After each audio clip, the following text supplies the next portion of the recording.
Dans cette conversation, vous sentez qu'Abraham sait à qui il parle.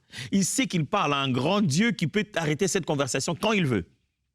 Et il sait qu'il a une faveur en tant qu'Abraham et il use de ça. Il sait amener la patience de Dieu au maximum des limites.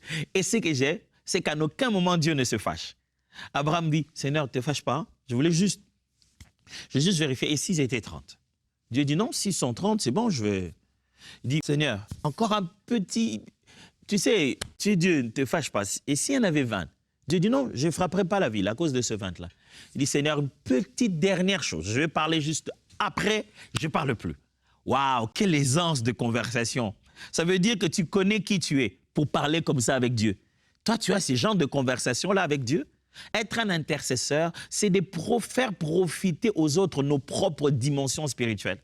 Si tu penses que tu entres dans la profondeur de prière et que tu es quelqu'un d'exceptionnel dans ta vie de prière, ça doit profiter à quelqu'un d'autre. Intercéder, c'est utiliser son statut d'ami de Dieu pour contribuer au plan divin. Et dire à Dieu, s'il n'y en avait que 10, Dieu dit, même s'il n'y en avait que 10, c'est bon. Hein? Il dit, OK. Ça va. Dieu lui a donné parole. Waouh! Dieu lui a donné parole pour un plan aussi grand qu'il avait.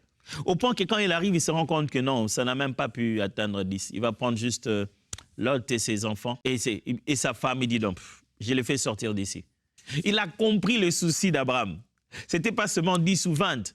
C'est dit, Lot est resté là-bas, il a des filles, peut-être qu'ils se sont mariés et que peut-être qu'ils ont des enfants, peut-être que les enfants... Il a commencé à imaginer que Lot serait peut-être devenu une grande famille.